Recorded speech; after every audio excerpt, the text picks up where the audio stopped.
Cerita dimulai dengan protagonis utama bernama Ye Choi. Berbicara tentang ikan, karena ikan adalah makhluk hidup yang akrab dengan semua orang. Dia juga menyebutkan bahwa jika seseorang mengikuti sejarah biologi, daripada ikan yang memiliki tingkat reproduksi yang menakjubkan, dengan berbagai jenis spesies yang berasal dari periode kuno hingga saat ini. Juga dicatat bahwa mungkin manusia hanya menganggap ikan sebagai makanan, dan siapapun dapat dengan mudah membunuh mereka karena mereka tidak memiliki kekuatan untuk melawan.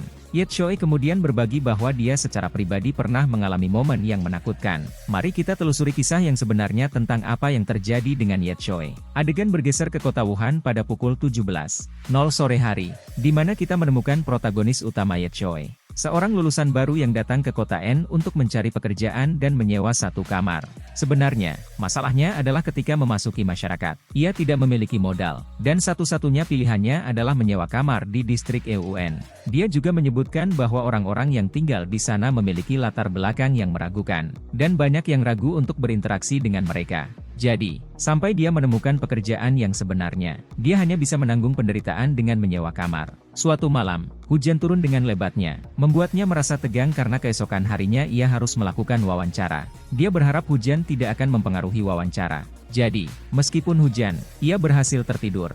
Di pagi hari saat dia sedang tidur, ia merasakan sensasi aneh seperti ada air di kakinya, yang membuatnya bingung, dan mendorongnya untuk bangun. Saat ia membuka mata, ia tertegun melihat kamarnya dipenuhi air. Itu adalah banjir. Ye Choi bertanya-tanya apakah banjir tersebut disebabkan oleh hujan yang turun pada malam sebelumnya. Tiba-tiba, ia melihat sesuatu di dalam air, dan terkejut melihat ikan dengan wajah manusia bergoyang-goyang di dalam air.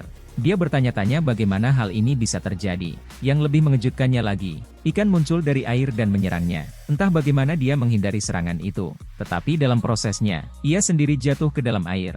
Saat ia berjuang, ikan-ikan lain di dalam air mulai menggigit tangannya. Namun, ia berhasil menepisnya. Meskipun demikian, ikan besar itu terus mencoba menyerangnya. Jadi kami segera keluar dari kamar dan menutup pintu dari luar. Terkejut dan bingung, dia bertanya-tanya apa yang terjadi padanya di dunia ini. Namun, ketika ia melihat keluar, ia tertegun melihat banyak mayat yang mengambang di air. Tampaknya ikan-ikan itu telah memusnahkan mereka. Diliputi rasa kaget, ia kesulitan untuk menafsirkan situasi tersebut. Tiba-tiba, entah dari mana, seorang gadis bernama Xiao berteriak padanya untuk berhati-hati, memperingatkannya bahwa ikan-ikan berwajah manusia itu akan melahap mereka. Namun demikian, ia tetap membeku di tempat. Xiao mendesaknya lagi untuk pindah dari tempat itu dan pergi ke tempat yang lebih tinggi demi keselamatan. Ye Choi sangat terkejut hingga ia tidak bisa bergerak sama sekali. Tetapi ketika ia melihat ikan-ikan itu menyerangnya, dia berlari untuk menyelamatkan diri. Meskipun dia berteriak padanya untuk lari atau dia akan mati. Ketika mereka sampai di tangga di mana air tidak mengalir, Xiao mengatakan bahwa mereka aman untuk beberapa waktu, karena ikan-ikan itu tidak akan bisa bergerak tanpa air. Ye Choi yang kebingungan menanyakan benda apa itu. Namun, gadis itu terkejut melihat darah keluar dari tangannya, menandakan bahwa dia terluka.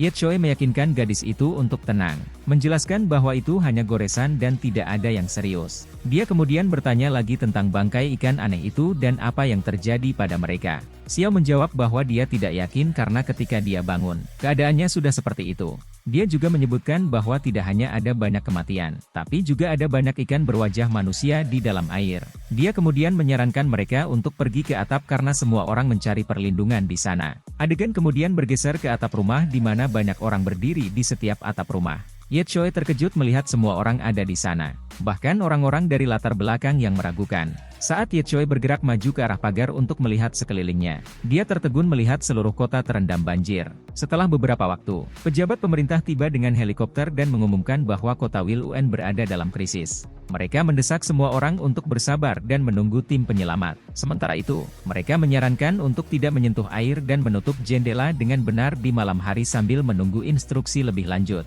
Mereka mengulangi peringatan untuk tidak menyentuh air. Dan kemudian helikopter meninggalkan area tersebut. Seorang pria tua bertanya kepada seseorang bernama Jiang yang sudah tua, apakah menurutnya ikan dan banjir itu berhubungan?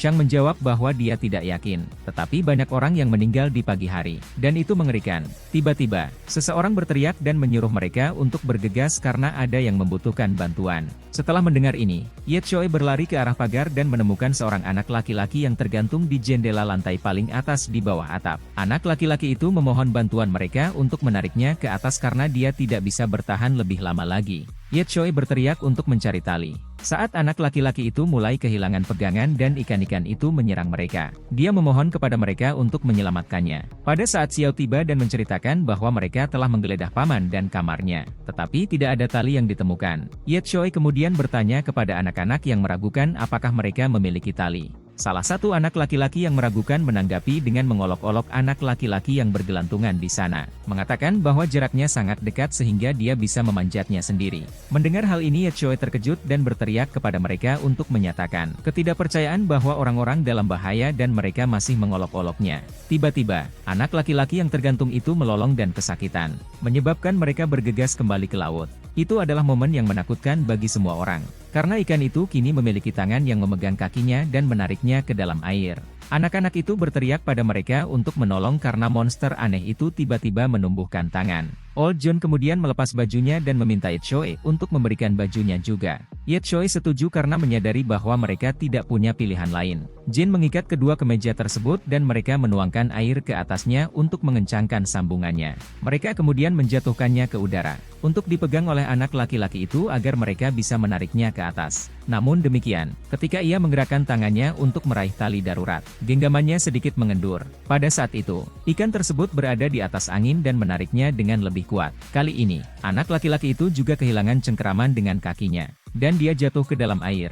Pada saat itu, anak-anak mulai melolong dan kesakitan saat ikan-ikan mulai menyerang mereka. Melihat hal ini, orang-orang yang berada di atap menjadi tenda. Xiao sangat ketakutan dengan pemandangan itu.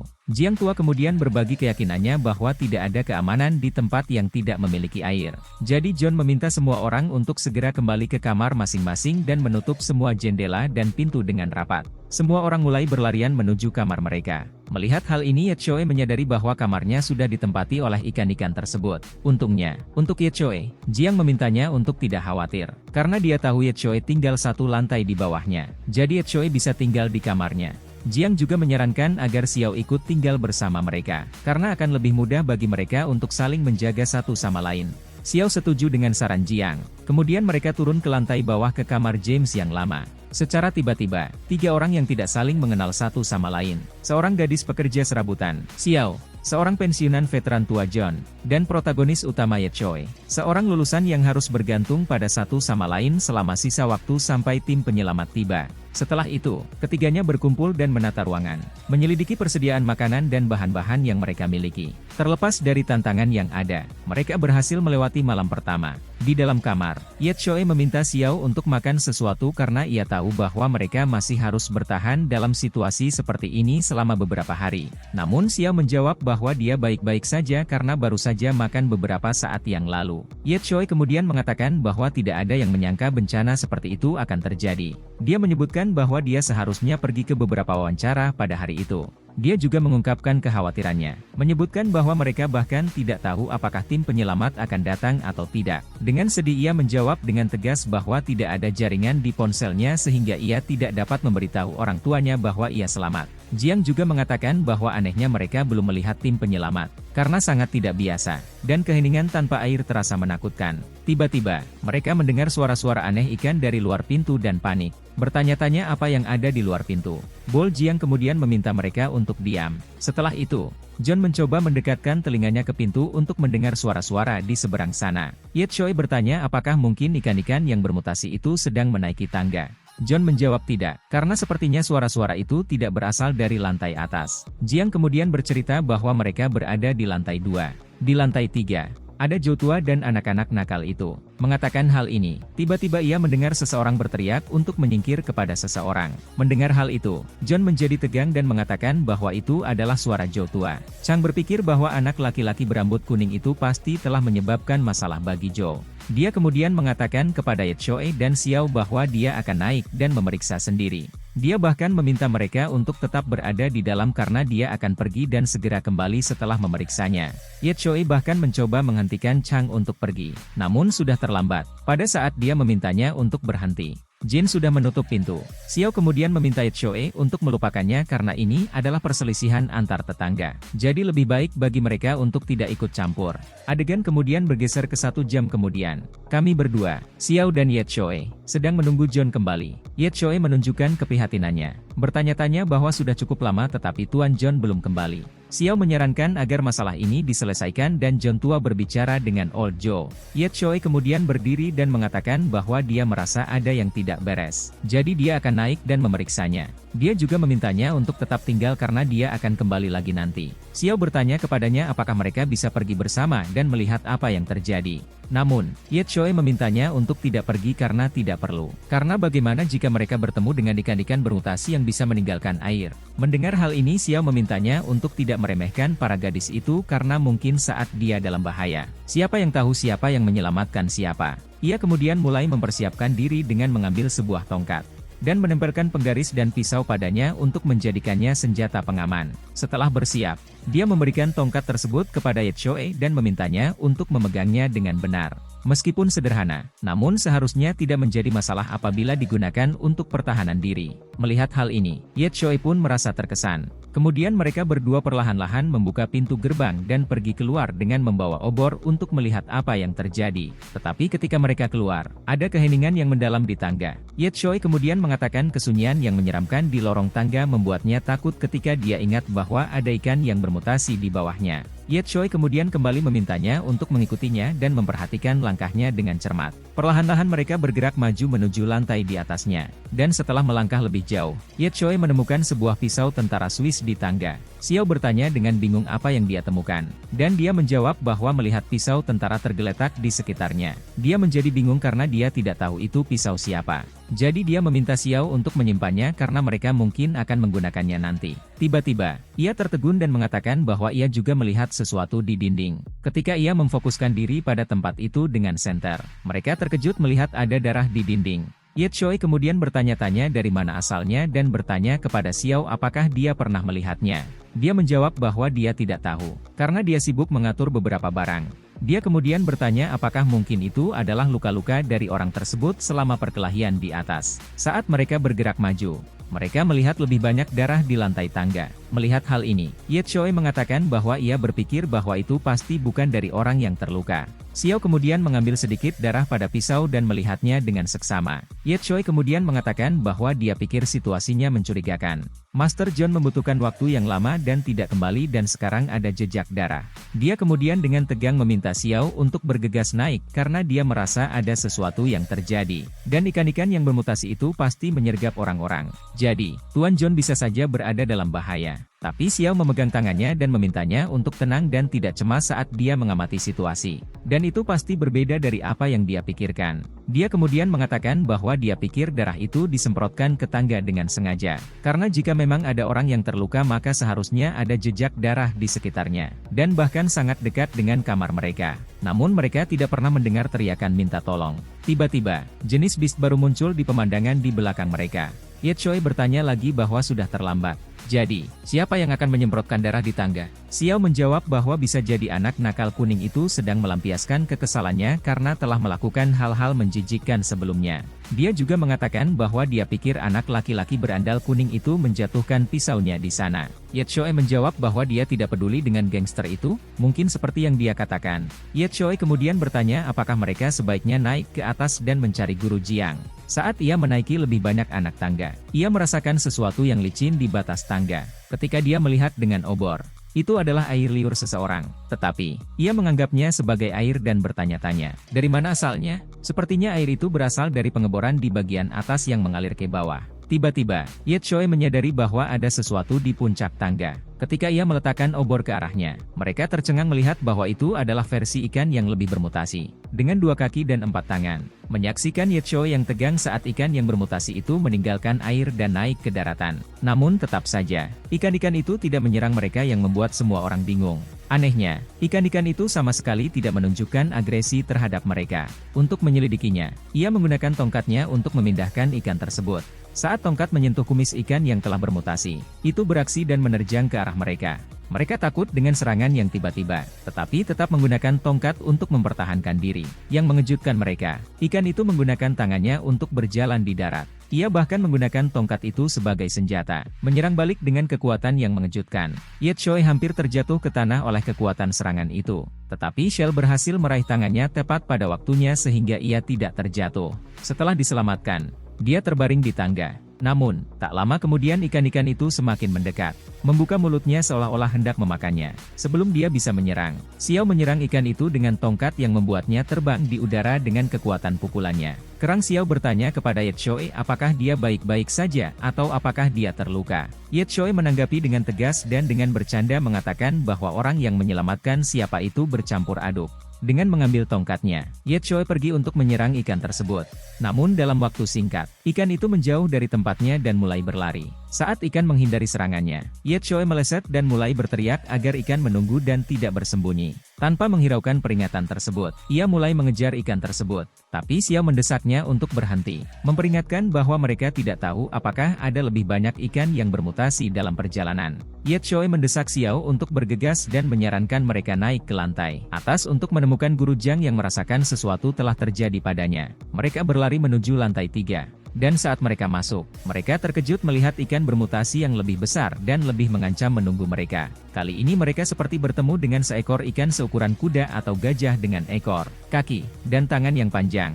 Di belakangnya, mereka melihat seseorang. Xiao yang kebingungan bertanya siapa yang ada di lantai. Ye Choi menjawab bahwa itu pasti anak nakal berambut kuning yang dia sebutkan sebelumnya. Namun, ternyata itu adalah Tuan John yang perlahan-lahan mendekati ikan yang bermutasi dari belakang. Dengan langkah cepat, John meraih ikan itu dan mulai menusuknya dengan pisau. Dia kemudian berteriak kepada Ye Choi untuk mengambil kesempatan dan mengevakuasi Old Joe dari ruangan tersebut. Dengan tegang Ye Choi bertanya tentang keadaan Master James. John, yang fokus pada urgensi situasi menginstruksikan mereka untuk pergi dan membantu Old Joe terlebih dahulu karena kakinya telah digigit. Setelah setuju, mereka bergegas masuk ke dalam ruangan untuk menemukan Joe. Saat duduk di dalam, Joe meyakinkan mereka untuk tidak berteriak, karena ia mengenal mereka sebagai tetangga yang tinggal satu lantai di bawahnya. Ye Choi dan Chow terkejut melihat seluruh kaki Joe digigit sampai putus oleh ikan-ikan tersebut. Ye Choi bertanya dengan kebingungan apa yang terjadi pada kakinya dan bagaimana ikan-ikan yang bermutasi itu bisa masuk ke dalam ruangan. Chow menjelaskan bahwa kecerdasan ikan-ikan yang bermutasi itu sangat menakutkan. Mereka memanjat dengan menggunakan tiang listrik di dekatnya. Ye Choi mengamati bahwa ikan-ikan yang bermutasi itu terlihat berbeda dari hari pertama mereka menemukannya. Memperhatikan bahwa ikan tersebut tidak memiliki mata. Joe setuju, dan menambahkan bahwa dia juga memperhatikan bahwa ikan yang bermutasi tidak bergantung pada situs mereka untuk menavigasi lingkungan sekitar. Dia lebih lanjut menjelaskan bahwa dia dan Jiang After yang sudah tua dan nyaris menghindari bahaya telah bersembunyi tanpa berani bersuara. Namun, pendakian mereka telah menyebabkan suara gemerincing, yang mengalihkan perhatian ikan-ikan yang bermutasi. Xiao bercerita bahwa Jiang tua telah pergi untuk waktu yang lama, membuat mereka khawatir. Jadi mereka pergi untuk mencarinya. Ye Choi menambahkan bahwa mereka menemukan lorong tatapan yang berlumuran darah di dinding. Mendengar hal ini, Old Joe mengatakan bahwa hal tersebut kemungkinan besar dilakukan oleh ikan. Ketika langit berubah menjadi gelap, dia mengamati beberapa spesies yang terlibat dalam perilaku yang sama dan bertanya-tanya apakah mereka menandai wilayah mereka dengan cara itu. Namun, ia merasa tegang dan berseru kaget. Wilayahnya membuat Joe yang sudah sangat tua menjawab bahwa ia tidak yakin dengan niat ikan tersebut. Dia menyarankan agar mereka meninggalkan tempat itu untuk saat ini dan mendiskusikannya nanti. Saat mereka keluar, Jin terbang ke arah mereka, membuat mereka berhenti.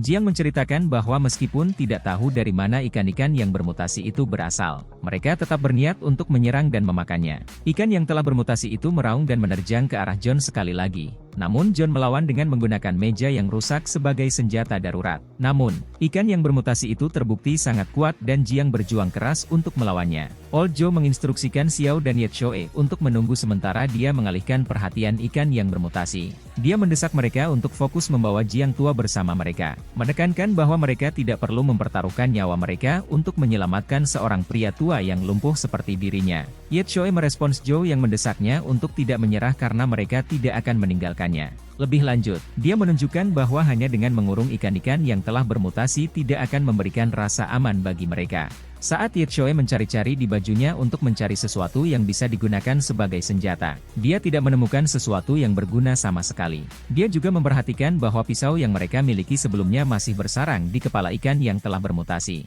Meskipun ada botol-botol di sekitar Ye Choi, ia berpikir bahwa botol-botol itu tidak berguna karena menghancurkannya akan membuatnya tidak berguna.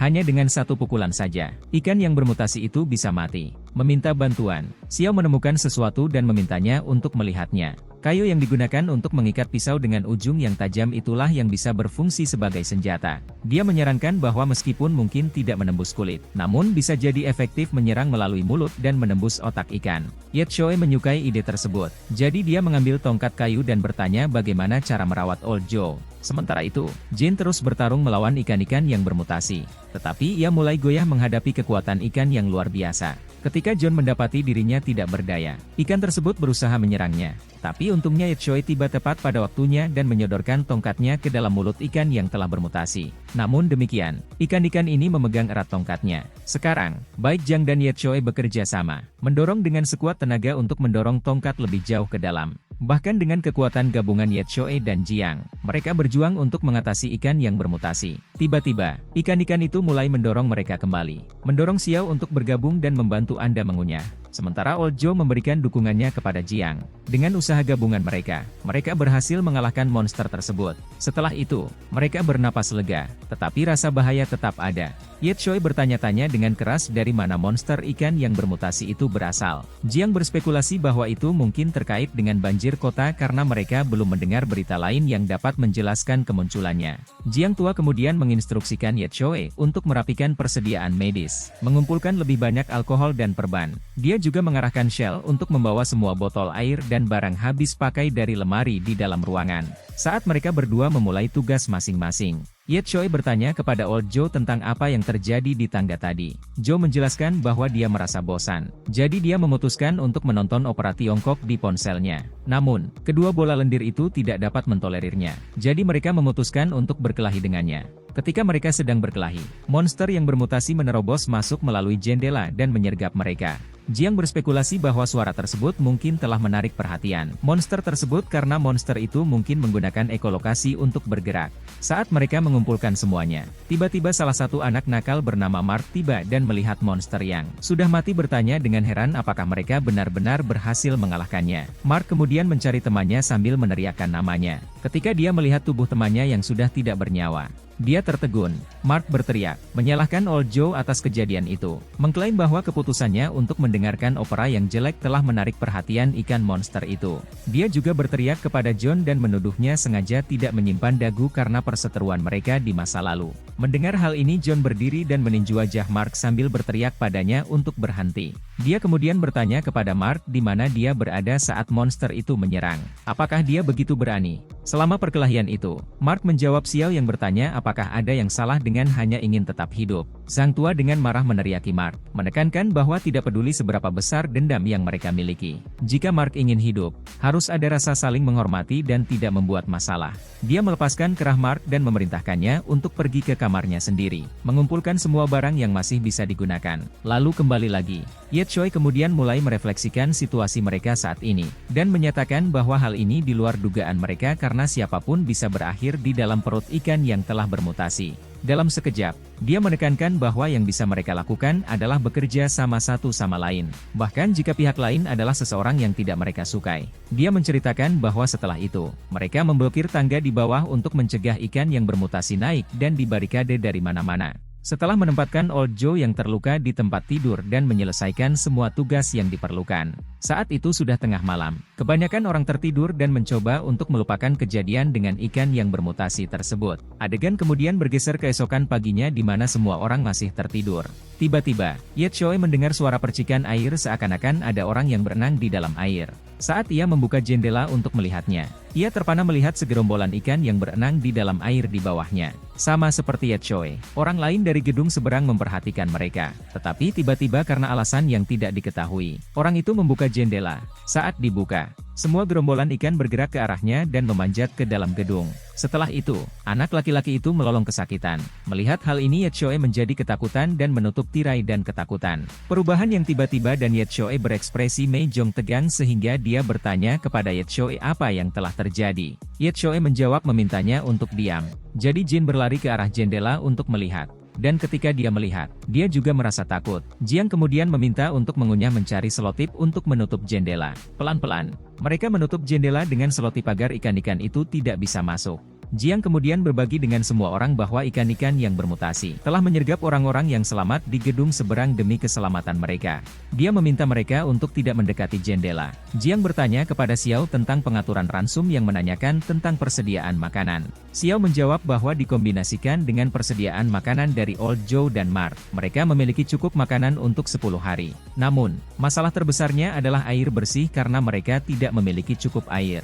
Menurut perkiraannya, air bersih hanya bisa bertahan selama 1 minggu. Jiang kemudian menjelaskan bahwa menurut rencana, mereka memiliki waktu 1 minggu untuk menunggu tim penyelamat tiba. Mark dengan ekspresi bingung dan marah bertanya mengapa ada kekurangan air ketika seluruh kota kebanjiran. Jiang dengan marah membalas untuk menandai bahwa jika dia ingin memberi makan ikan, maka tidak ada yang bisa menghentikannya. Ye Choi kemudian berbagi beberapa berita yang menakutkan tentang persediaan medis, mengungkapkan bahwa hanya ada 3 gulung perban yang tersisa setengah botol alkohol, dan Old Joe membutuhkan air ketika dia mengganti perban dan mencuci lukanya. Ye Choi juga menyebutkan bahwa hal yang paling penting adalah mereka tidak memiliki obat antiseptik. Joe tua kemudian Jiang yang pendek bahwa dia akan baik-baik saja karena dia tangguh dan tidak perlu membuang banyak sumber daya. Namun, Mark membuat komentar sarkastik tentang Old Joe dengan mengatakan bahwa Joe telah membuat kekacauan dan sekarang ingin mereka membereskannya. Mendengar hal ini Jiang menjadi sangat marah dan dengan marah memukul meja.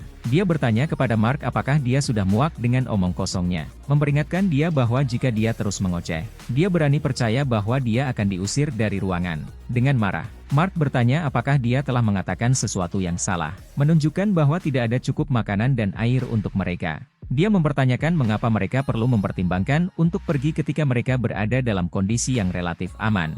Mark juga berargumen bahwa jika mereka bergerak lebih jauh, mereka harus membantu Jane yang ingin mengirim mereka ke kematian. Sebelum John dapat menanggapi lagi, Xiao berteriak dan meminta mereka untuk berhenti berkelahi. Ia menyarankan agar daripada berdebat, mereka lebih baik fokus mencari solusi untuk menyelesaikan masalah yang ada. Xiao kemudian mengusulkan agar mereka tidak membagi makanan dan air dalam porsi yang sama, dengan alasan agar anak-anak muda seperti mereka dapat bertahan lebih lama. Dia juga menyarankan kepada Master Joe bahwa dia harus mencegah kelembaban masuk ke lukanya untuk menghindari infeksi. Dia juga mengatakan kepada Joe bahwa jika dia perlu membersihkan lukanya, dia hanya perlu menggunakan air yang belum direbus dari ketel.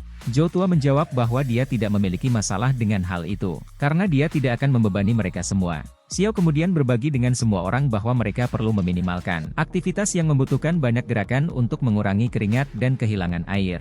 Jiang juga setuju, menekankan bahwa setiap orang perlu bertahan sedikit karena mereka harus bertahan sampai tim penyelamat tiba. Ye Choi kemudian menyimpulkan bahwa mereka mengikuti saran Chous dan mendistribusikan makanan dan air dengan tepat. Namun, seiring berjalannya waktu, makanan tersebut perlahan-lahan berkurang. Dia juga menceritakan bahwa semua orang fokus pada jendela di luar, berharap mendengar suara bantuan datang.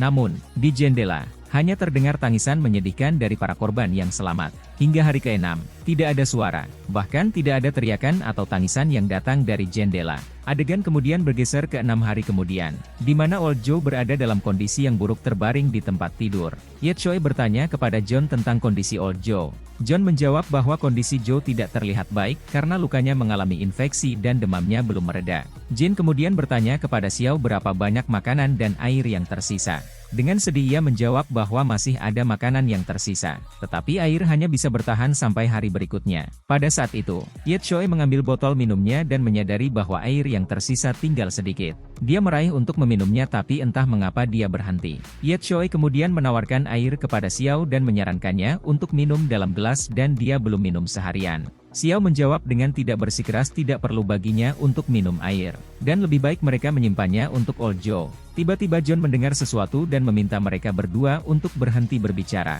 Setelah mendengarkan dengan seksama, John secara mengejutkan berteriak, "Itu adalah suara helikopter." Jiang berdiri dan pergi ke arah jendela untuk mengonfirmasi. Setelah melihat helikopter, dia merasa senang. Jiang kemudian memerintahkan semua orang untuk segera mengikat sepatu dan mengemasi semuanya karena mereka harus bergegas ke atap. Mark sedang duduk dengan tenang.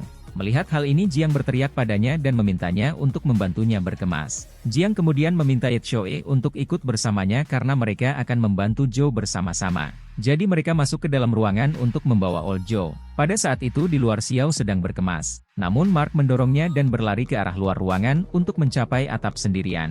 Melihatnya berlari, Xiao memintanya untuk tidak berlari dan berhati-hati karena mungkin ada ikan yang bermutasi di tangga. Tapi Mark tidak mendengar apapun darinya dan berlari pergi. Ketika Jiang dan Ye Choi kembali dengan Old Joe Shell mengatakan bahwa anak nakal itu telah melarikan diri sendirian. Di sisi lain, Kapten tim helikopter bernama Raka mengumumkan kepada helikopter lainnya untuk mempertahankan formasi karena mereka masih berjarak 25 km dari lokasi yang telah ditentukan. Di atas helikopter, seorang trooper bernama Chang, ketika melihat ke bawah juga terkejut karena lokasinya seperti berada di tengah-tengah kiamat. Tiba-tiba dia melihat seseorang meminta bantuan dari atap sebuah gedung. Chang meminta pilot untuk menurunkan ketinggian karena ada orang yang selamat di atap pesawat. Dengan tegang, pilot menjawab bahwa mereka belum menerima perintah untuk menyelamatkan korban.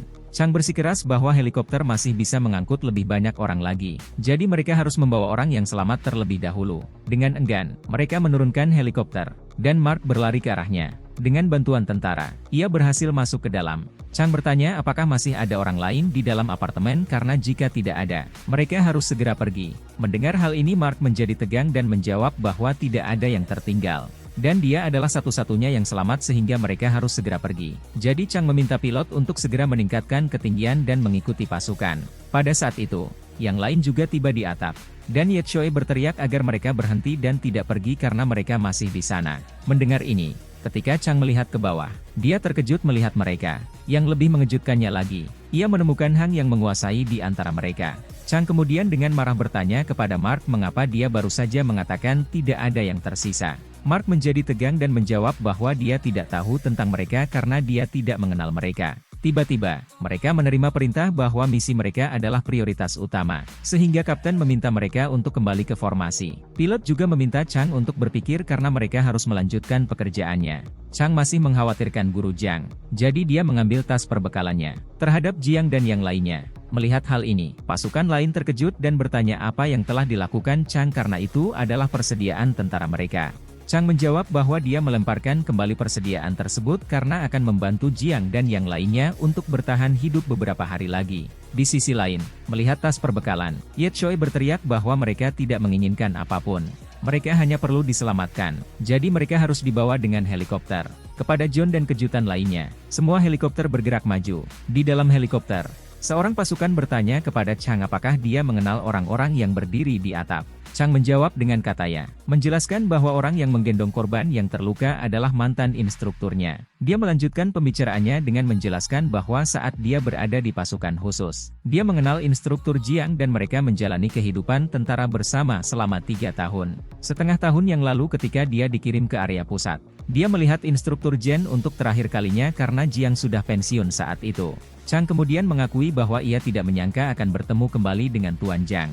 Dan ia berharap mereka dapat bertahan hingga tentara menyelesaikan misi mereka dan kembali. Mendengar hal ini Mark tertawa dan menyebut Jiang tua sebagai orang yang sudah tua. Dia bahkan berkata kepada Chong bahwa Chong pasti sangat menderita karena orang tua John itu bertemperamen buruk dan tidak masuk akal. Mendengar hal ini, Chang menjadi sangat marah dan menodongkan pistolnya ke mulut Mark. Mark yang kaget bertanya tentang apa itu. Chang menjawab bahwa ia telah menemukan beberapa waktu lalu bahwa Mark bukanlah orang yang baik. Dalam ketakutan, Mark mengatakan bahwa dia pikir dia memiliki kesalahpahaman dengan instruktur Chang. Jiang, jadi tolong letakkan pistolnya. Chang menjawab bahwa dia tidak peduli jika Mark menyimpan dendam dengan instrukturnya. Namun, mulai saat ini Mark berani menghambat misi mereka. Maka Mark harus makan peluru. Mark merespons dengan baik. Kemudian mereka mendapat pengumuman lain dari pemimpin mereka bahwa mereka telah sampai di tempat tujuan. Jadi setibanya di gedung, mereka harus segera melakukan operasi. Semua orang setuju dengan hal itu.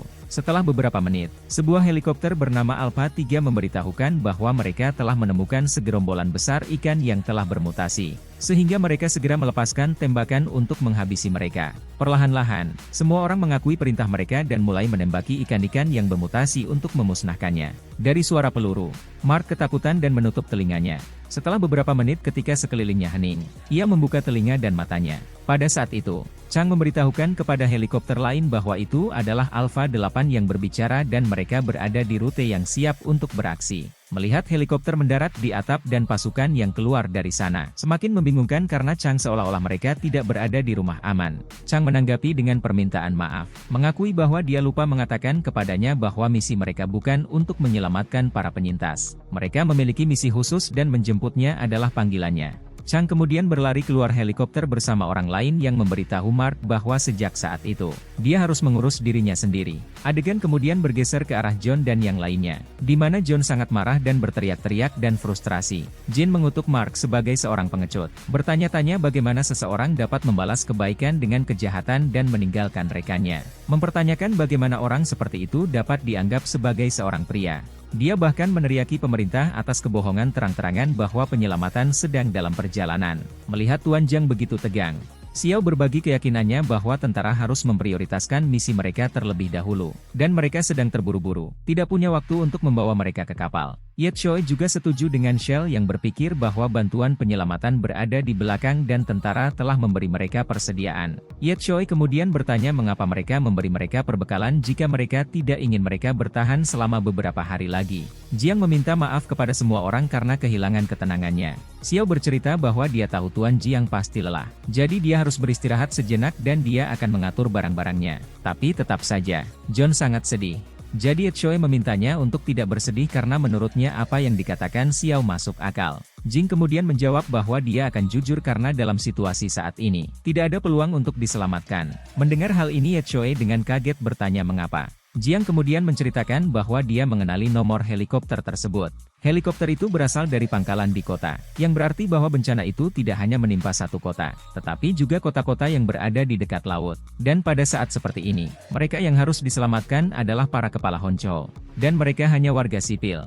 Jiang kemudian mengatakan kepada mereka bahwa mereka harus siap secara mental. Jika mereka ingin hidup, mereka hanya bisa mengandalkan diri mereka sendiri. Setelah itu, Jiang bertanya kepada Xiao apakah ada barang yang berguna. Xiao menjawab bahwa ada beberapa persediaan makanan kaleng dan beberapa bungkus biskuit, tapi tidak ada botol air. Dia juga menyebutkan bahwa ada beberapa perlengkapan militer dan mengeluarkan sebuah teropong.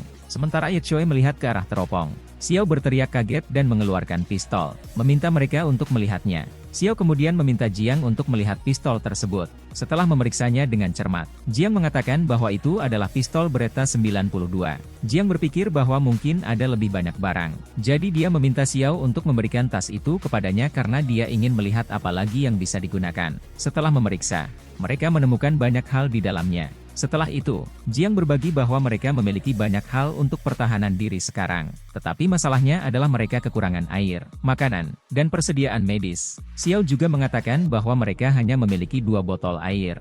Mendengar hal ini John menjadi berpikir dan bertanya-tanya dengan keras bahwa mereka bahkan tidak bisa mengambil risiko meminum air dari luar. Terlepas dari bahaya ikan yang bermutasi, mereka tidak tahu apakah air tersebut aman untuk dikonsumsi atau tidak. Jiang kemudian memberitahu semua orang bahwa mereka perlu mempertimbangkan untuk mencari air dengan cara lain. Dia mengambil teropong dan melihat keluar dari jendela. Ye Choi kemudian bertanya kepada John apakah dia menemukan sesuatu. John kemudian menyerahkan teropong kepada Ye Choi dan memintanya untuk melihat ke sisi lain jalan. Ketika Ye Choi melihat melalui teropong, ia melihat sebuah toko kelontong dan apotek di persimpangan. Dia kemudian bertanya kepada Jiang apakah yang dia maksud adalah tempat-tempat itu. John menjawab dengan ya, menjelaskan bahwa karena pintu utama tertutup dan terkunci, itu menunjukkan bahwa persediaan di dalamnya belum diambil setelah bencana. Mendengar penjelasan John, Ye Choi dengan tegang bertanya apakah John mempertimbangkan untuk membeli obat dan air dari toko-toko di seberang jalan. John menjawab ya, menjelaskan bahwa itu adalah pendekatan terbaik yang dapat dia pikirkan. Setelah itu, John mengeluarkan secarik kertas, dan mulai menggambar peta lingkungan mereka. Dia meminta Xiao dan Ye Choi untuk melihat peta, menunjukkan bahwa apotek dan toko makanan di jalan adalah satu-satunya cara bagi mereka untuk mendapatkan air bersih dan persediaan medis. Dia juga menceritakan bahwa ada satu blok di antara mereka dan toko-toko tersebut. Ye Choi mengungkapkan kekhawatirannya, dengan mengatakan bahwa dia pikir untuk mencapainya tidak akan mudah. Jin menjawab dengan mengiyakan tantangan tersebut. Namun ia meyakinkan mereka bahwa mereka memiliki 2 metode untuk menyelesaikan tugas tersebut. Jin kemudian menjelaskan metode pertama, yang melibatkan penyeberangan balok-balok menggunakan papan satu persatu. Mereka kemudian akan mengakses toko dengan turun dari lantai 2 setelah mencapai atap. Xiao menjawab, menunjukkan masalah dengan metode pertama karena mereka tidak tahu jarak antar blok, dan mereka tidak yakin untuk mengakses atap. Jiang mengakui adanya kekhawatiran tentang kamar mandi dan menjelaskan bahwa ada juga opsi kedua yang tersedia. Jong mengatakan bahwa opsi kedua adalah menggunakan kabel-kabel yang tertutup di lantai 2 untuk memanjat ke sana dan masuk melalui jendela. Namun, ia memperingatkan bahwa tempat itu dekat dengan air dan sangat berbahaya. Untuk saat ini, Dia tidak bisa memikirkan ide lain untuk mencapai toko-toko tersebut. Karena hanya cara inilah yang bisa berhasil. Xiao kemudian dengan hati-hati memeriksa peta dan merenung sejenak. Dengan sedikit kegembiraan, dia mengatakan bahwa dia yakin jika mereka mencobanya di malam hari, metode kedua mungkin bisa dilakukan. Mendengar hal ini, John dan Ye Choi terkejut dan bertanya apa? Xiao menjawab, menunjukkan bahwa dia tidak yakin apakah salah satu dari mereka menyadarinya. Namun, selama beberapa hari terakhir, ikan-ikan yang bermutasi membuat banyak suara pada siang hari, tetapi diam di malam hari. Sepertinya ikan-ikan yang bermutasi sedang tidur di malam hari. Jadi, selama mereka tidak menyentuh permukaan air, mereka tidak akan menjadi ancaman bagi orang-orang yang berada di luar jangkauan. Ye Choi dengan tegang menceritakan bahwa mereka telah menemukan jenis ikan bermutasi lainnya di malam hari. Xiao menjawab bahwa dia juga memperhatikan hal itu dan berdasarkan pertemuan mereka sebelumnya. Ikan-ikan yang bermutasi pada malam hari tampaknya tidak memiliki penglihatan. Jadi, jika mereka bisa menghindari ikan yang bermutasi, mereka tidak akan menjadi masalah sama sekali. Jiang setuju dengan Xiao yang mengakui bahwa teorinya memang masuk akal. Dia kemudian mengatakan kepada mereka berdua bahwa dia akan memanjat kabel sementara mereka berdua tetap berada di dalam ruangan untuk berjaga-jaga. Namun Ye Choi meneriakkan kata tidak dengan tegas, yang membuat Xiao dan Jiang bingung dan memandang Ye Choi dengan bingung. Ye Choi meminta Master Jiang untuk membiarkan mereka memimpin kali ini, karena John selalu merawat mereka. Ye Choi tidak akan memiliki kesempatan untuk bertanggung jawab dan melakukan bagiannya. John mencoba menyangkalnya, namun Ye Choi menyela.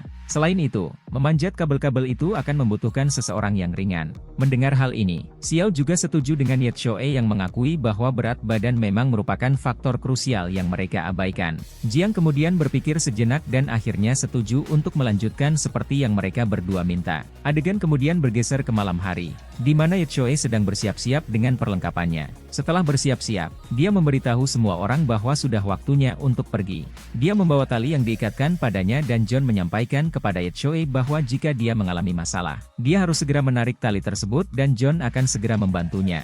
Xiao juga menyerahkan sesuatu kepadanya yang menyebutkan bahwa dia telah membuat senjata untuk pertahanan diri. Ia menjelaskan bahwa ia menggunakan benang logam untuk mengikat pipa logam dan pisau menjadi satu, untuk memastikannya lebih kokoh daripada yang sebelumnya. Ye Choi kemudian mengambil senjata itu dan memasukkannya ke dalam tasnya. John juga setuju dengan Xiao dan menginstruksikan Ye Choi untuk menggunakannya. Dia mengingatkan Ye Choi untuk mengingat bagaimana dia mengajarinya untuk menggunakannya dengan menekankan untuk tidak membuang-buang amunisi saat menghadapi bahaya.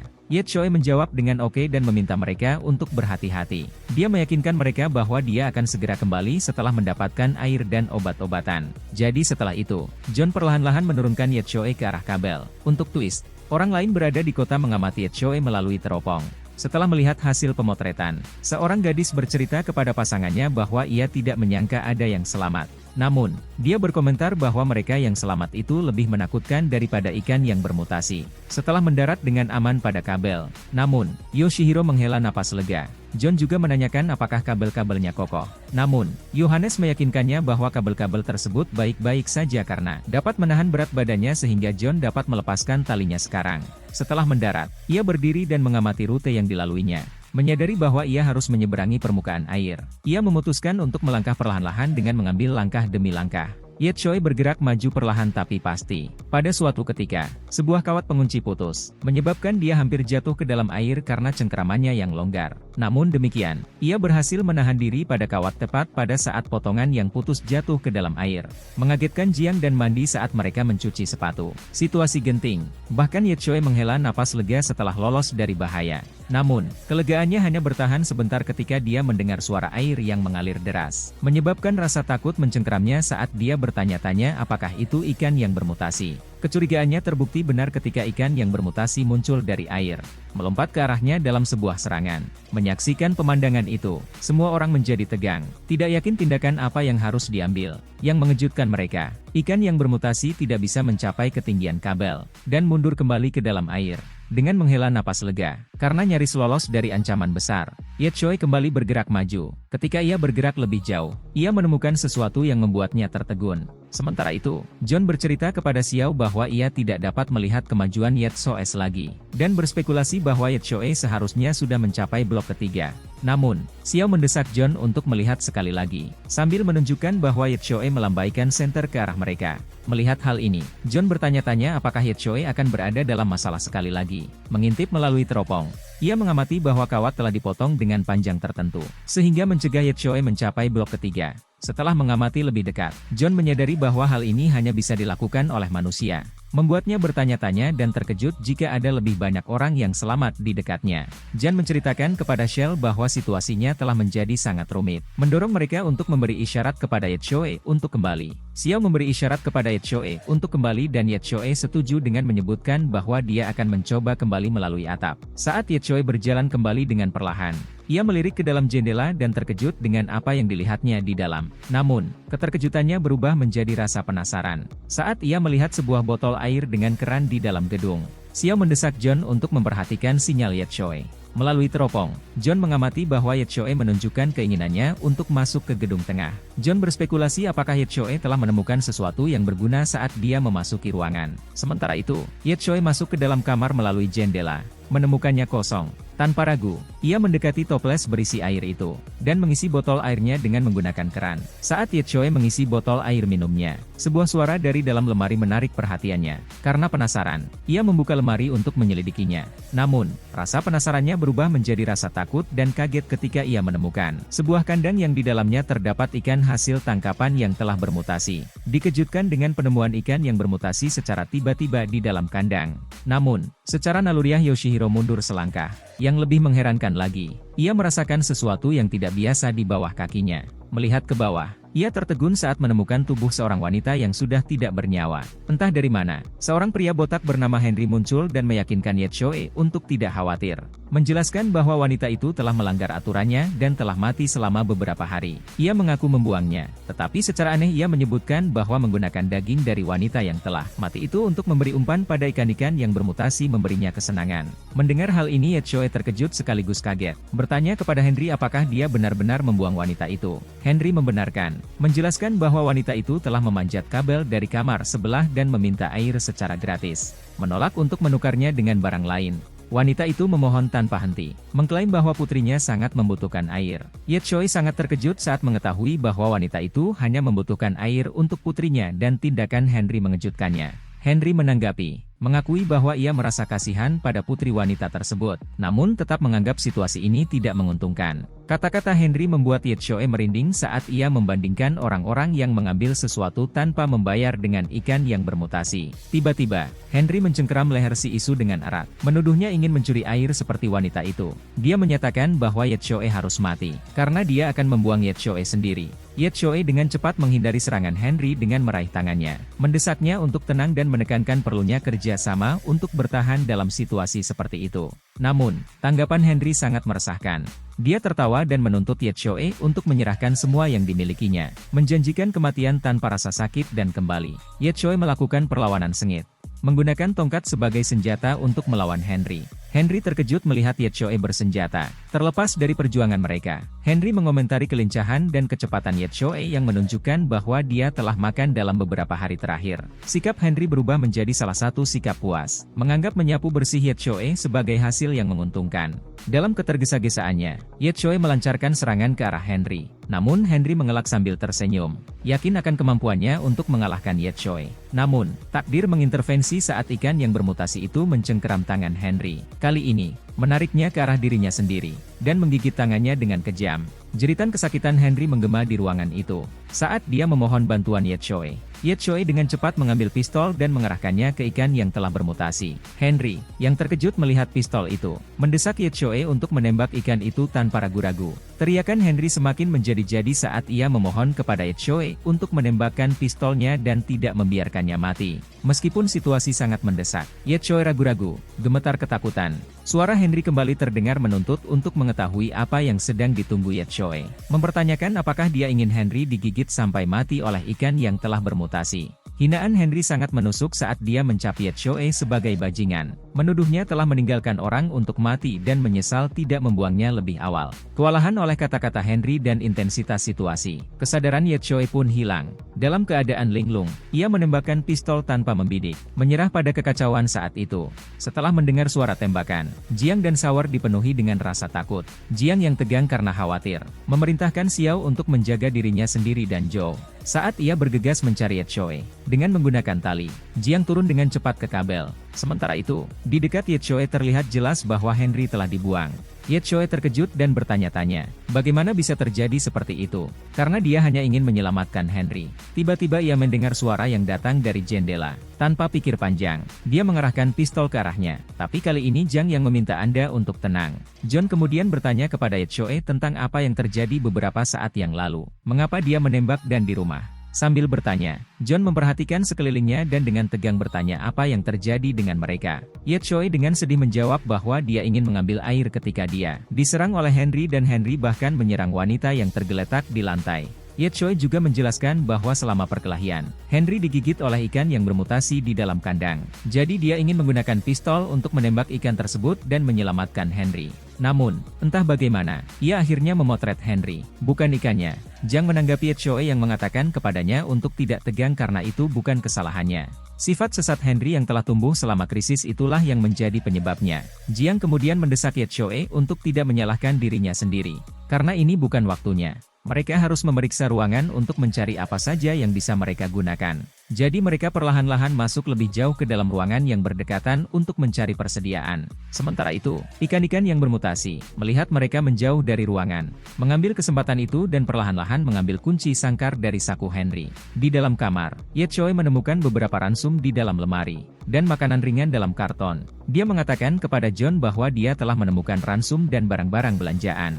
John juga mengatakan bahwa ia telah menemukan banyak botol air yang tersimpan di dalam lemari. Ye Choi juga melihat ada banyak kendi air dan menafsirkan bahwa mereka pasti dijarah dari orang lain dan toko kelontong selama krisis. Jiang Lin membagikan kecurigaannya bahwa Henry telah menyerang lebih dari satu orang. Dia juga meminta Ye Choi untuk tidak terlalu mengkhawatirkannya dan fokus untuk mengumpulkan sebanyak mungkin. Sementara itu, Xiao dengan cemas menunggu di jendela untuk Ye Choi dan Jiang. Tiba-tiba saja, dia terkejut. Seseorang dari atas memasuki kamarnya langsung melalui tali. Karena terkejut, ia berusaha berteriak minta tolong. Tapi sebelum dia bisa, gadis itu menutup mulutnya dan meyakinkannya untuk tidak takut. Menjelaskan bahwa mereka hanya ingin berlindung untuk sementara waktu. Xiao dengan terkejut bertanya siapa mereka, dan apakah mereka penyintas seperti dirinya. Gadis itu menjawab dengan tegas, menjelaskan bahwa mereka memang selamat dari bencana tersebut. Tiba-tiba terdengar suara lain yang menyatakan bahwa mereka akhirnya aman. Setidaknya untuk saat ini. Ketika Xiao melihat, dia melihat bahwa itu adalah seorang anak laki-laki. Anak laki-laki itu juga mengatakan bahwa ikan yang bermutasi itu tidak mengejar mereka. Sementara itu, adegan kembali ke Jiang dan Ye Choi, yang sama-sama membawa sebanyak mungkin barang di dalam tas mereka. Jiang kemudian menawari Ye Choi sebotol air untuk diminum. Saat Ye Choi minum, dia terlihat sangat sedih. Mengamati hal ini, Zhang bertanya apa yang mengganggunya. Apakah dia masih memikirkan kejadian yang baru saja terjadi? Ye Choi menjawab dengan ya, mengungkapkan bahwa meskipun orang itu pantas mati, dia telah melewatkan tembakannya dan akhirnya menembak mereka dengan sangat membebani hatinya.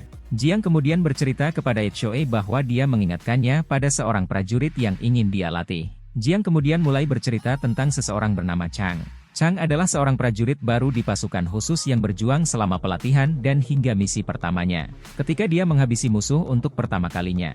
Sejak saat itu, dia benar-benar berubah menjadi orang lain. Jiang juga menceritakan bahwa dia selalu mendapati Chang sedang minum bir. Dia percaya bahwa ketika seseorang melakukan pembunuhan pertama kali, akan ada pergulatan batin di dalam hati mereka karena orang yang mereka bunuh mungkin adalah musuh atau bahkan orang yang benar-benar jahat. Ini adalah masalah menghargai kehidupan, tetapi bagian dari rasa hormat itu perlahan-lahan berkurang di bawah tekanan bencana, yang membuatnya khawatir. Jiang kemudian meminta Anda untuk berhenti berbicara karena mereka harus segera kembali. Ketika mereka hendak pergi, tiba-tiba mereka mendengar sesuatu dari belakang. Ketika Ye Choi menoleh ke belakang, dia terkejut dan bertingkah aneh. Berlari ke arah kabinet untuk memeriksa. Melihat hal ini, John bertanya apa yang terjadi. Ye Choi menjawab bahwa dia pikir kabinet telah digerakkan oleh sesuatu. Ketika Ye Choi melihat ke belakang lemari, secara mengejutkan, ia mengatakan kepada John bahwa ada sesuatu di baliknya. Anehnya, mereka berhasil memindahkan kabinet tersebut. Dan momen yang mereka lihat di baliknya, mereka terkejut saat menemukan lubang besar di dinding. Ketika mereka melihat ke dalam, mereka melihat bahwa kabel telah digunakan untuk membuat jembatan di antara dua ruangan. Melihat hal ini, John mengatakan bahwa dia berpikir bahwa hal itu pasti dilakukan oleh Henry. Setelah Henry memotong kabel-kabel di luar, dia pasti menggunakannya untuk mencuri barang-barang dari kamar sebelah. Ye Choi juga menjawab bahwa itu adalah alasan mengapa tidak perlu bertanya-tanya mengapa kamar Henry memiliki begitu banyak barang belanjaan. Jiang juga terkejut bahwa pertempuran di luar kota di luar dugaan mereka. Tiba-tiba, Ye Choi teringat sesuatu dan bertanya kepada John apakah apotek tidak boleh berada di dekat kamar. Ketika Ye Choi menyalakan obor untuk melihat ke ruangan lain dari jendela, dia terkejut melihat seorang gadis kecil di jendela. Jadi, Ye Choi bertanya-tanya, apakah gadis itu adalah anak dari wanita itu? Jiang setuju dengan Ye Choi mengingat ada kemungkinan bahwa gadis itu adalah anak perempuan dari wanita yang telah meninggal. Jiang kemudian berbagi dengan Ye Choi bahwa mereka harus menyelamatkannya, karena mereka tidak bisa meninggalkan gadis kecil itu sendirian di dalam kamar. Jadi mereka perlahan-lahan memindahkan kabel untuk mencapai sisi lain ruangan. Ketika mereka masuk, mereka melihat banyak obat-obatan termasuk antiseptik dan perban. Hanya apa yang mereka butuhkan. Tiba-tiba, ada sesuatu yang jatuh ke lantai dan menarik perhatian kami. Namun Jong meminta Ye Choi untuk mengabaikannya, dan menekankan bahwa pertama-tama mereka harus menemukan gadis kecil itu. Jadi mereka perlahan-lahan pindah ke ruangan lain, berdekatan dengan yang satu itu. Mereka melihat bahwa di dalam ruangan tersebut terdapat beberapa peralatan medis dan tiba-tiba Ye Choi mendengar suara yang berasal dari lemari. Jadi Jiang memerintahkan Ye Choi untuk membuka pintu dari sisi itu. Sementara dia berdiri di sisi yang berlawanan. Saat Ye Choi membuka pintu, gadis kecil itu keluar dengan membawa pisau dan mulai mengirisnya dengan mata tertutup, berusaha melindungi dirinya dari mereka. Dia meneriaki mereka untuk tidak mendekat, menuduh mereka sebagai orang jahat. Tanpa henti, dia terus mengiris pisau tersebut, menuntut agar mereka menjauh dan pergi. Jong dan Ye Choi mengangkat tangan mereka dalam kepasrahan, mencoba menunjukkan bahwa mereka tidak bermaksud jahat. Jadi gadis itu berhenti sejenak. Jiang kemudian memintanya untuk meletakkan pisaunya, menjelaskan bahwa mereka bukanlah orang jahat, terlepas dari apa yang dia pikirkan, dan bahwa mereka hanya menginginkan air dan obat-obatan dan tidak akan menyakiti siapapun. Anak perempuan itu mulai menangis. Jadi Ye Choi meyakinkannya untuk tidak menangis, mengingatkannya bahwa mereka telah berurusan dengan orang jahat. Nama anak perempuan itu adalah Lily. Lily kemudian tersandung ke tanah dan mulai menangis, bertanya mengapa mereka tidak mengembalikan ibunya. Dia terus memohon kepada mereka untuk mengembalikan ibunya. Mendengar suara, seekor ikan yang telah bermutasi bergerak perlahan ke arahnya. Bahkan ikan yang bermutasi pun melewati bagian depan ruang kerang. Jadi, anak laki-laki di dalam ruangan itu mengatakan bahwa masih ada satu ikan di bawah mereka. Gadis itu melihat Shell terlihat sangat sedih dan lelah. Jadi dia menawarkan air karena berpikir bahwa kerang itu pasti haus. Anak laki-laki itu berteriak kepada anak perempuan itu menanyakan apa yang sedang dilakukannya karena mereka bahkan tidak memiliki cukup air untuk diminum. Gadis itu berteriak kepada anak laki-laki itu dengan alasan bahwa orang-orang itu telah membawa mereka ke dalam dengan niat baik. Jadi, memberikan satu botol air sebagai kompensasi tidak akan terlalu berlebihan. Xiao angkat bicara, memperhatikan bahwa melihat mereka memiliki senjata dan peralatan yang bagus. Jadi mereka mungkin bukan dari minggu pertama. Gadis itu kemudian meminta maaf karena tidak memperkenalkan dirinya lebih awal. Ia memperkenalkan dirinya sebagai Lau, seorang pemanah yang kompetitif. Leo juga menjelaskan bahwa saat bencana itu terjadi, dia sedang berlatih di lapangan panahan. Dia kemudian memperkenalkan anak laki-laki itu sebagai Lee. Dia adalah seorang pengawal yang bekerja di lapangan panahan, dan mereka melarikan diri bersama setelah seluruh kekacauan dimulai. Lee kemudian mengeluarkan senapan dan menceritakan bahwa untungnya, dia mengambilnya saat melarikan diri. Dan senapan itu adalah alat yang sangat berguna untuk menghadapi ikan dan manusia yang bermutasi. Mendengar hal ini, dia bertanya dengan kaget, berurusan dengan manusia. Apa maksudmu? Bagaimana situasi di luar? Lau menjawab bahwa keadaan di luar sana sangat kacau dan perjuangan manusia untuk bertahan hidup baru saja dimulai. Dan di masa depan, keadaan bisa menjadi jauh lebih buruk. Xiao dengan tegang bertanya apakah semua orang sudah mulai menyerang satu sama lain. Li kemudian bertanya apa yang perlu mereka khawatirkan dengan menyatakan bahwa jika seseorang ingin merampok mereka, mereka akan segera menghabisi mereka. Seperti cara mereka menghadapi preman-preman konyol itu. Mendengar hal ini Xiao bertanya dan terkejut jika mereka telah membunuh 2 orang. Lau berteriak pada Li dan bertanya apakah dia sudah gila karena mengatakan hal itu di depan orang asing.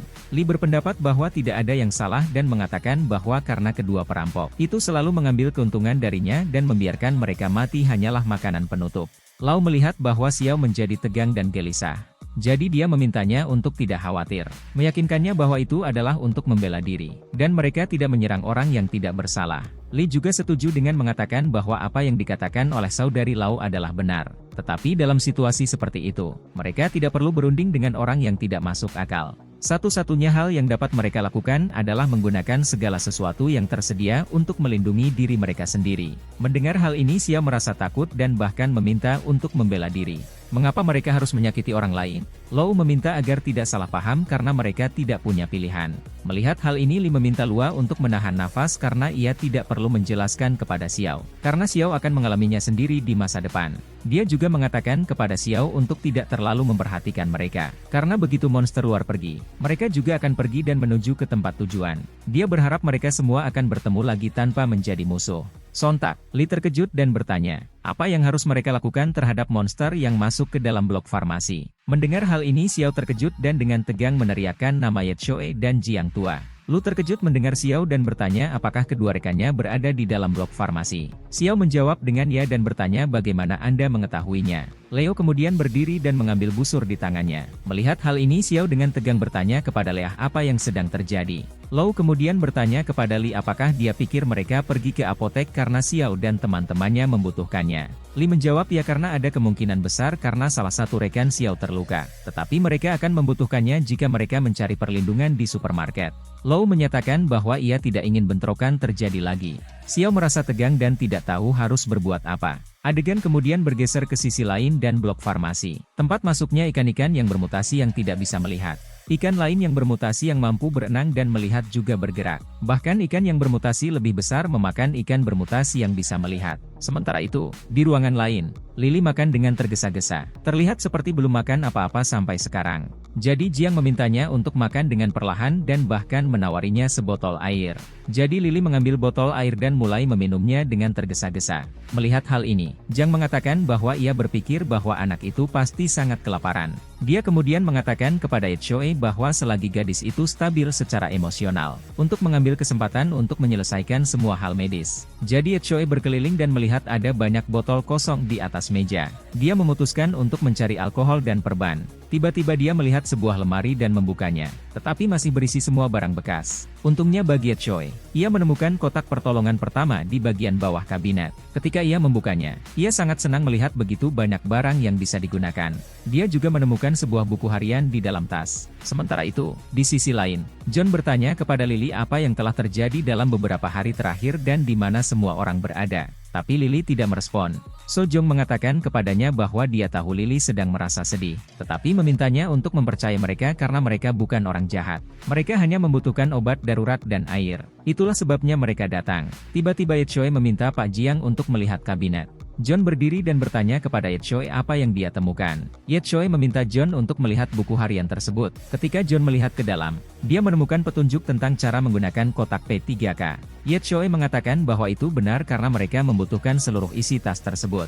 John juga merasa senang mengetahui bahwa Old Joe membutuhkan obat tersebut. Tiba-tiba, mereka terkejut. Lily merebut buku harian itu dari tangan Jengs yang sudah tua. Lily kemudian mulai berteriak bahwa mereka semua adalah pembohong. Karena mereka baru saja mengatakan bahwa mereka hanya membutuhkan air dan obat-obatan. Dia kemudian mengatakan bahwa ibunya telah memberinya barang-barang tabungan keluarga, dan mereka juga ingin mengambilnya. Jiang kemudian meminta Lily untuk mendengarkan mereka, karena ada rekan mereka yang terluka parah, dan kondisinya sangat memprihatinkan, dan tas itu bisa menyelamatkan nyawanya.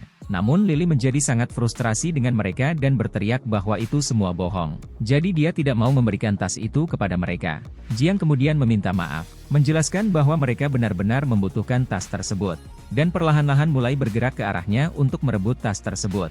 Melihat hal ini, Ye Choi bertanya kepada John apa yang sedang dilakukannya. Namun, sebelum Jin sempat menanggapi, tiba-tiba dia diserang oleh ikan yang bermutasi dari belakang. Saat wajah John dikelilingi oleh lidah ikan, dan ikan itu menariknya kembali ke arahnya. Pada saat itu, Lily dan Ye Choi terkejut dan ketakutan, tidak tahu apa yang harus dilakukan dalam situasi tersebut. Ikan yang bermutasi itu terus menarik Jiang tanpa henti, dan dia diseret di sepanjang lantai. Akhirnya, cengkeraman ikan pun mengendur, memberi Jiang kesempatan untuk menarik pistolnya. Jiang kemudian terus menembaki lidah ikan yang bermutasi untuk membebaskan dirinya dari cengkeramannya. Secara mengejutkan, ia berhasil menghancurkan lidah ikan tersebut. Namun, ketika ia berusaha untuk melepaskan bagian lidah ikan yang tersisa, makhluk itu mencoba menyerang John lagi. Kali ini Yetchoe turun tangan dan menyerang ikan dengan tabung oksigen. Namun, Yoshito terus memukul ikan tersebut, tetapi ia membalas dengan memukulnya dengan ekornya, membuat Yetchoe dan Jiang terbang ke arah dinding. Saat ikan-ikan itu mendekati mereka lagi, Yetchoe mengeluarkan senjatanya, dan mulai memotret ikan yang bermutasi kembali ke tempat berlindung. Yetchoe kemudian bertanya kepada Jiang apakah dia baik-baik saja. Yang dijawab oleh Jiang dengan kata ya, yang menunjukkan bahwa dia baik-baik saja. Jin hendak meraih pistolnya, tetapi sebelum ia sempat melakukannya, Lily muncul entah dari mana dan meraih pistol dari tanah. John terkejut melihatnya dan dengan cepat memperingatkan dia untuk tidak gegabah karena pistolnya sudah terisi. Dengan tegang Sang mengatakan kepada Lily bahwa mereka bisa bernegosiasi, tetapi dia memintanya untuk mengembalikan pistolnya terlebih dahulu. Lily menanggapi dengan menantang, menyatakan bahwa karena mereka memiliki senjata, mereka pasti orang jahat. Yetchoe berteriak kepada Lily, mengingatkannya bahwa mereka berada dalam situasi yang berbahaya dan tidak memperburuk keadaan. Tiba-tiba, Yetchoe melihat ikan-ikan itu mendekat lagi dan memperingatkan Jiang untuk berhati-hati. Ikan-ikan itu menyerang, tapi untungnya ikan itu malah menabrak rak di samping mereka. Jiang dan Yetchoe dengan cepat menggunakan rak sebagai tempat berlindung, untuk melindungi diri mereka sendiri dan gadis itu dari ikan. Ikan-ikan itu perlahan-lahan mendekat. Lily menjadi tegang, dan baik Jiang maupun Yetchoe tidak dapat membebaskan tangan mereka karena memegang rak. Tampaknya merupakan situasi yang mengerikan bagi Yetchoe dan Jiang. Namun, yang mengejutkan mereka, Lily mulai membidik ikan tanpa melihat ke arahnya. Yetchoe dan Jiang pun menutup mata dan takut terkena peluru. Ketika suara tembakan berhenti, mereka dengan hati-hati membuka mata mereka dan melihat bahwa ikan yang bermutasi telah mati. Mereka menjauh dari rak, tetapi Lily masih mengarahkan pistolnya ke ikan-ikan yang bermutasi. Jiang mendekatinya dan memintanya untuk tenang, meyakinkannya bahwa ikan itu sudah mati. Dia juga berusaha mengambil kembali pistolnya, menjelaskan kepada Lily bahwa tidak aman baginya untuk membawanya. Namun, Lily dengan cepat menggerakkan tangannya kembali, mencoba menutupi pistolnya agar Jane tidak bisa mengambilnya. Jiang kemudian mengatakan kepada Lily bahwa mereka tidak akan mengambil barang-barangnya lagi, jadi dia harus mengembalikan pistol mereka. Lily berteriak agar mereka bisa mengambil kotak P3K, tapi pertama-tama, mereka harus menjanjikan sesuatu padanya. Di sisi lain, terlihat jelas bahwa banyak ikan yang bermutasi berkumpul menuju blok farmasi. Li mengamati hal ini dan memberitahu Liu dan Xiao bahwa gangguan tersebut tampaknya telah menarik semua ikan yang bermutasi di dekatnya. Mendengar cangkang ini menjadi tegang dan mulai mengkhawatirkan Yetchoe dan Jiang. Li kemudian menyarankan agar mereka bisa menggunakan panjang tali untuk menyeberangi atap. Namun, sebelum melanjutkan, dia meminta meneriakan beberapa persyaratan karena dia akan masuk ke blok farmasi untuk mendapatkan apa yang dia butuhkan. Xiao meminta agar mereka membantu rekan-rekannya. Jadi, jika apotek memiliki cukup barang, semua orang bisa mengambil apapun yang mereka inginkan. Namun jika tidak cukup, barang yang diambil Yetchoe dan John akan menjadi milik mereka, selama keduanya bisa melarikan diri dengan selamat. Xiao setuju dengan kondisi ini karena dia tidak masalah dengan semuanya selama Yetchoe dan Jiang kembali dengan selamat. Lau kemudian menawarkan busur tersebut kepada Li dan menyarankan agar ia membawanya karena dapat membantunya dalam keadaan darurat. Namun, Li menolaknya, menyatakan bahwa ia tidak menggunakannya. Lebih lanjut, ia menyebutkan perlunya menstabilkan situasi di tempat Charles, menekankan bahwa niat mereka telah terbongkar dan Shell mungkin tidak akan melihat mereka sebagai orang baik lagi. Lau setuju dan meyakinkan Li untuk tidak mengkhawatirkan mereka, dan menekankan pentingnya untuk segera kembali setelah menyelesaikan tugasnya. Li menjawab dengan kata, "Oke," dan kemudian berjalan menuju atap untuk menuju ke blok farmasi. Di sisi lain, semua ikan yang bermutasi mulai memanjat ke dalam blok farmasi, menghadirkan pemandangan yang menakutkan. Sementara itu, adegan bergeser kembali ke Lily dan yang lainnya, di mana Lily telah membuat janjinya, dan Jiang serta Yetchoe telah menyetujuinya. Lily meminta mereka untuk menepati janji mereka. Jiang meyakinkannya untuk tidak khawatir, karena mereka pasti akan menepati janji mereka. Lily yang merasa tegang dan putus asa bertanya kapan mereka bisa pergi. John menjelaskan bahwa mereka tidak bisa langsung pergi karena mereka harus mengobati luka-luka teman mereka terlebih dahulu. Setelah kondisinya stabil, ia berjanji mereka akan menepati kesepakatan mereka. Yetchoe kemudian bertanya kepada Lily tentang keberadaan orang-orang dari blok farmasi dan apakah ada yang selamat. Jiang juga bertanya tentang apa yang terjadi di blok farmasi. Lily menjawab bahwa dia tidak benar-benar tahu apa yang terjadi di luar blok. Namun, begitu ikan yang bermutasi itu muncul, ia dan ibunya tetap tinggal di kamar. Dia juga menjelaskan bahwa ibunya mengelola apotek, jadi mereka tinggal di sana, dan mereka terjebak di dalam ketika banjir datang dan tidak bisa keluar. Dia mengatakan bahwa bangunan di seberang adalah toko makanan, dan semua orang termasuk ibunya dan dirinya pergi ke sana untuk membeli makanan. Dia juga menceritakan bahwa pada malam hari ikan-ikan yang bermutasi tersebut menaiki tangga dan menyerang manusia pada pandangan pertama. Ibunya berhasil memblokir pintu apotek di lantai 2, tetapi teriakan dari luar terus berlanjut hingga keesokan paginya. Chang kemudian memberitahunya bahwa hal yang sama juga terjadi di pihak mereka karena teman-temannya disergap oleh ikan yang bermutasi pada malam pertama dan menderita luka-luka. Ye Choi kemudian bertanya apakah Lily mengenal Henry, pria botak di lantai sebelah. Lily menjawab bahwa Henry tiba di dekat kabel pada hari ketiga dan mereka berasumsi bahwa dia mencoba melarikan diri dari ikan yang bermutasi. Namun, mereka kemudian menemukan bahwa Henry sebenarnya adalah seorang pencuri yang menyerang orang. Dia juga mengungkapkan bahwa Henry telah menyakiti ibunya dan mencuri semua makanan dan minuman mereka. Lily terus bercerita bahwa ibunya khawatir Henry akan kembali. Jadi dia memotong kabel-kabel di luar jendela untuk mencegahnya menemukan jalan masuk kembali dan mencuri makanan dan air yang tersisa. Lily menceritakan bahwa setelah ibunya memotong kabel-kabel tersebut, ia menjadi khawatir akan kelaparan, sehingga ia pergi meminta makanan dan air kepada Henry. Namun, dia tidak pernah kembali. Lily kemudian mulai menangis. Mendengar cerita Lily, Jiang bercerita bahwa saat terjadi bencana, moralitas seringkali lenyap, dan yang terburuk dari kemanusiaan terungkap. Dia meminta Lily untuk berhenti menangis, meyakinkannya bahwa Henry telah menemui ajalnya, dan mungkin itu memang sudah sepantasnya. Lily, yang masih menangis, bertanya mengapa ibunya tidak kembali. Jiang, yang tidak yakin apa yang harus dikatakannya, berpikir sejenak sebelum menjawab. Dia menyarankan bahwa mungkin ibunya telah diselamatkan oleh helikopter pada siang hari, tetapi tidak dapat membawanya karena keterbatasan waktu. Melihat semuanya terungkap, Ye Choi tidak bisa tidak bertanya-tanya tentang kenyataan suram dari situasi mereka. Dalam keadaan yang mengerikan seperti itu, mereka terpaksa berbohong kepada anak-anak agar mereka tetap tenang dan mempersenjatai diri untuk bertahan hidup. Ye Choi merenungkan berapa lama mereka dapat bertahan menghadapi tantangan ke depan, dengan mengandalkan kemauan mereka untuk hidup dan kemampuan mereka untuk bekerja sama dengan orang lain. Tiba-tiba, suara pecahan kaca memecah suasana yang tegang, mengagetkan Lily. Saat Ye Choi dan Jiang berbalik ke arah sumber suara, mereka terkejut melihat banyak ikan yang bermutasi berkumpul ke arah mereka. Chang menyadari bahwa suara yang mereka buat sebelumnya telah menarik semua ikan yang bermutasi. Perlahan-lahan, setiap ikan yang bermutasi mulai maju ke arah mereka untuk menyerang. Namun, mereka berhasil mempertahankan diri dengan menembaki ikan yang mendekat dengan pistol mereka. Lily meneriakkan desakan Jiang dan menyuruhmu menggunakan alkohol. Ye Choi yang bingung bertanya apa yang dia maksud. Lily menjelaskan bahwa kulit ikan yang bermutasi sensitif terhadap alkohol. Dia pernah melihat seseorang menggunakan alkohol untuk mengusir mereka sebelumnya. Ye Choi segera meminta Jiang untuk segera mencari alkohol. Namun, Jiang sudah mulai mengeluarkannya, meyakinkan Ye Choi untuk tidak berteriak karena ada banyak botol. Mereka mulai melemparkan alkohol ke arah ikan-ikan yang bermutasi satu persatu. Tetapi dengan jumlah yang begitu banyak, hal ini tidak terlalu berpengaruh.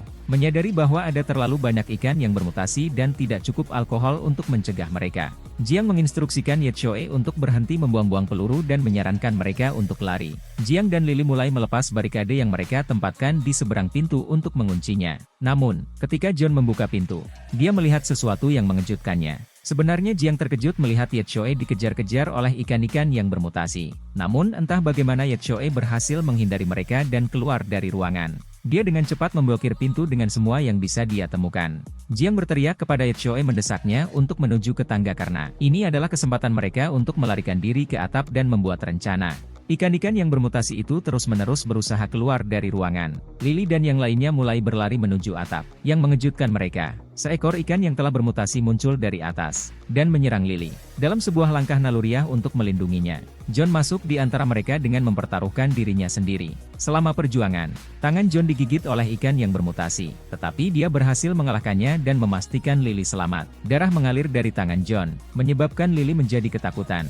Namun, John meyakinkannya bahwa dia baik-baik saja, dan mendesaknya untuk naik ke atas dan membuka pintu ke atap. Dia juga meminta Ye Choi untuk bergegas. Saat Ye Choi bergegas menuju atap, tiba-tiba ia merasakan ada yang menariknya ke belakang. Saat berbalik, ia menyadari bahwa seseorang sedang ditelan oleh tubuh ikan yang bermutasi. Ye Choi terkejut. Ia menyadari bahwa sebenarnya orang tersebutlah yang telah mencengkeramnya dari belakang. Mencoba menahannya. Ketika Ye Choi menoleh ke belakang, dia melihat bahwa orang itu adalah Mark. Memohon agar Ye Choi menyelamatkannya. Namun, Ye Choi menyadari bahwa ikan-ikan yang bermutasi itu semakin mendekati mereka. Dan bahkan John mendesaknya untuk mengabaikan Mark karena mereka berada dalam bahaya. Tanpa pilihan lain, Ye Choi meninggalkan tasnya bersama Mark dan buru-buru melarikan diri ke tempat yang aman. Sementara itu, Lily mencapai lantai paling atas dan berusaha membuka pintu. Namun ia kesulitan untuk melakukannya. Yang mengejutkannya, pintu berayun terbuka dari sisi lain, menyebabkan Lily tersandung dan jatuh ke lantai. Saat ia mendongak, ia melihat seorang pria memegang senapan di tangannya. Sementara itu, di sisi lain, Ye Choi dengan ganas menembaki ikan-ikan bermutasi yang mengejar mereka. Di sana, pria itu bertanya kepada John tentang cederanya. Namun, yang mengejutkan mereka, tidak hanya ikan yang bermutasi berasal dari bawah, tetapi ada juga yang muncul dari tangga di atas. Melihat Ye Choi dengan tegang berteriak kepada John untuk berhati-hati karena seekor ikan akan menyerangnya. Saat John mendongak ke atas, dia melihat ikan sudah melompat ke arahnya untuk menyerang. Jadi secara naluriah dia menutupi wajahnya agar aman. Namun, yang mengejutkan mereka mendengar suara pistol yang berbeda dari pistol. Ketika Jiang membuka matanya, dia melihat bahwa ikan yang bermutasi telah mati. Saat mereka berbalik ke arah sumber suara, mereka terkejut melihat Lily bersama seorang pria yang memegang senapan. Baik Jong maupun Ye Choi bertanya-tanya tentang identitas pria tersebut. Lee juga khawatir dan menceritakan bahwa mereka berada dalam situasi yang bermasalah karena seluruh bangunan telah dikuasai oleh ikan yang bermutasi.